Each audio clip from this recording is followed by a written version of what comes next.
Yeah, unfortunately I didn't go with you because I was trying to save a buck. Saving a buck cost me thousands. When you solo with Walker Power, you solo with family. Hi, this is Paul. I'm here with another happy customer. Actually, he's not a customer of mine, and he has a warning for you. What happened, Brian? Why aren't you a customer? Unfortunately, I'm not a customer of yours because I went solar with somebody else. I regret that decision. The solar install went great, but the process afterwards regarding receiving my benefits, New Jersey state rec and incentives, like those applications were never done. And I'm losing money because of that. Yeah, unfortunately I didn't go with you because I was trying to save a buck, but I come to realize saving a buck or two is not worth it. So let me ask you, how much did saving a buck actually cost you?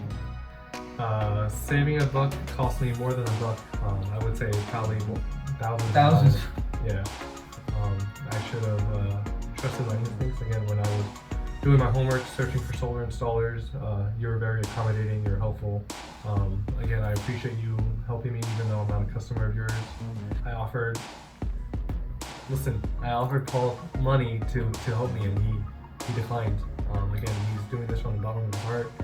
He saw that I'm hurting from this mistake that I made, so he's making it right.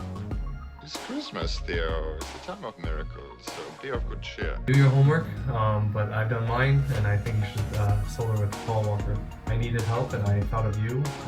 I remember you saying that if I solar with you, there will be no issues, and I'll never have to call you back.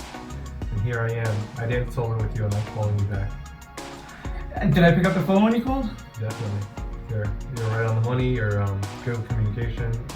I message, you always get back to me. So again, I appreciate all the customer service that you provide, even though I'm not a customer. And if you're an actual customer, you'll get way better treatment. Paul, thank you. Seriously.